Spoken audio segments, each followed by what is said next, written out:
I realize most of you are hungover and have splitting headaches and haven't slept since Fat Tuesday, but you can't graduate till I finish, so listen up. I didn't go to college here, and as I don't know if President Cowan knows, I didn't go to college at all, any college. And I'm not saying you wasted your time or money, but look at me, I'm a huge celebrity.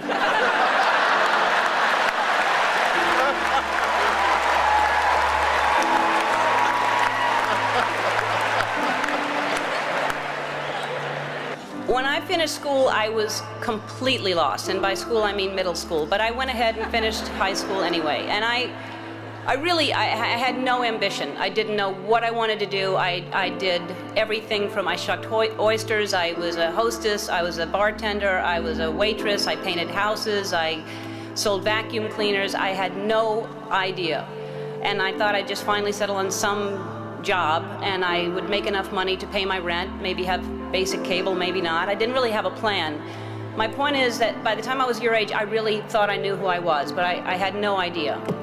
Like, for example, when I was your age, I was dating men.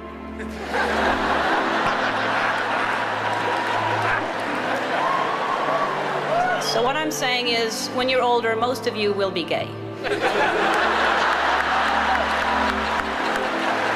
anybody writing this stuff down? Parents?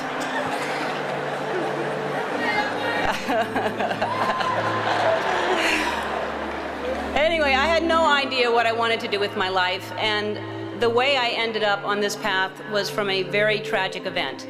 I was maybe 19, and my girlfriend had been killed in a car accident, and we were living together at the time. My brother's band was performing, and we had broken up. We had fought a lot. She was trying to get me to come back home. I acted like I couldn't hear her because the music was too loud. I was planning on moving back in. I just was trying to teach her a lesson, and I was staying with some friends. So I just acted like I couldn't hear, and I was being really dismissive of her. She had left before us, and as we were driving home, we saw a car, and it was split in two, and we heard sirens behind us, so it had just happened. Nobody was there yet, and we just kept going. And I found out shortly after that it was her. I was living in a basement apartment. I had no money. I had no heat, no air. I had a mattress on the floor, and the apartment was infested with fleas, and I was soul searching. I was like, why is she suddenly gone and there are fleas here? I don't understand. There must be a purpose, and wouldn't it be so convenient if we could just pick up the phone and call God and ask these questions?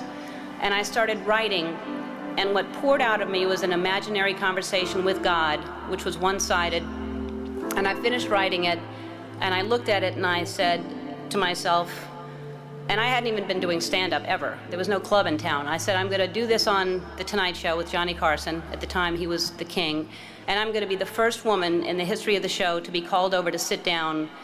And several years later, I was the first woman in the history of the show, and only woman in the history of the show, to sit down because of that phone conversation with God that I wrote.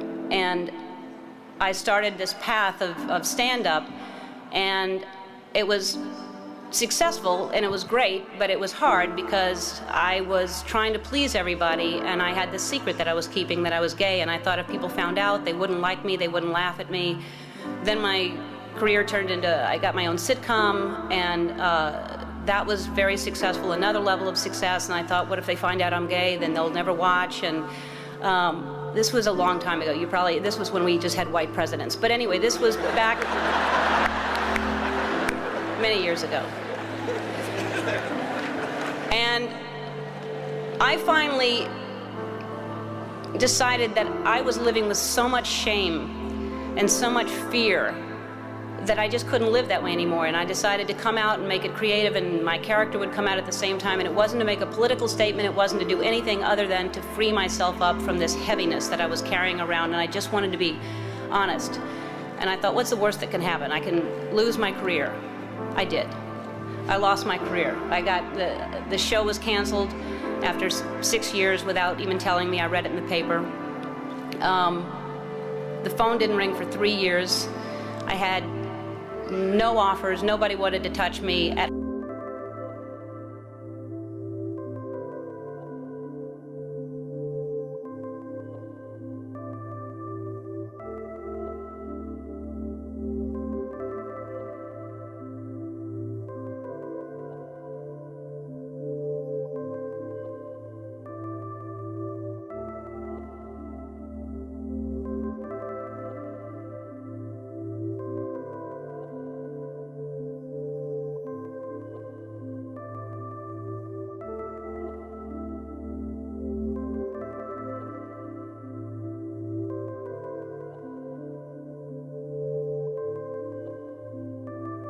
all.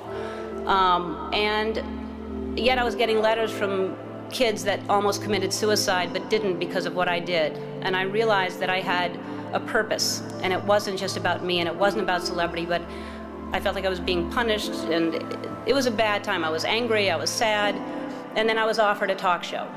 And the people that offered me the talk show tried to sell it, and most stations didn't want to pick it up. Most people didn't want to buy it because they thought nobody would watch me. I never could have imagined that my life would end up this way. I didn't think I'd end up having my own show. I didn't think I'd end up being in movies. I didn't think I'd have a talk show. I didn't think that I would be a cover girl. I've learned to always do your best, never be unkind, sometimes make mistakes, choose love over hate, follow your dreams, be true to yourself, shake it off, nothing lasts forever. And really, when I look back on it, I wouldn't change a thing. I mean, it was so important for me to lose everything because I found out what the most important thing is to be true to yourself. And ultimately, that's what's gotten me to this place. I don't live in fear, I'm free, I have no secrets, and I know I'll always be okay because no matter what, I know who I am. So, in conclusion, when I was younger, I thought success was something different. I thought, when I grow up, I want to be famous. I want to be a star. I want to be in movies. When I grow up, I want to see the world, drive nice cars. I want to have groupies, to quote the Pussycat Dolls. How many people thought it was boobies, by the way? It's not, it's groupies. But my idea of success is different today, and as you grow, you'll realize the definition of success changes. For many of you, today, success is being able to hold down 20 shots of tequila.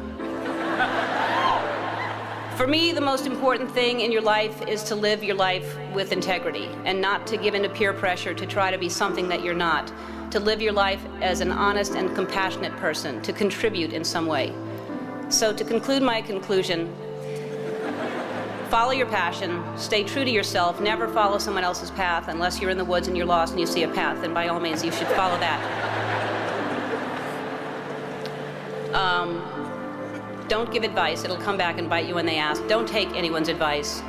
So my advice to you is to be true to yourself and everything will be fine. And I know that a lot of you are concerned about your future, but there's no need to worry. The economy is booming, the job market is wide open, the planet is just fine. It's going to be great. You've already survived a hurricane. What else can happen to you? And as I mentioned before, some of the most devastating things that happen to you will teach you the most. And now you know the right questions to ask for your first job interview, like, is it above sea level? So to conclude my conclusion that I previously concluded in the common cement speech, I guess what I'm trying to say is life is like one big Mardi Gras. But instead of showing your boobs, show people your brain. And if they like what they see, you'll have more beads than you know what to do with. And you'll be drunk most of the time. And if you don't remember a thing I said today, remember this. You're gonna be okay. Dum, do, doom, doom, doom. Just dance.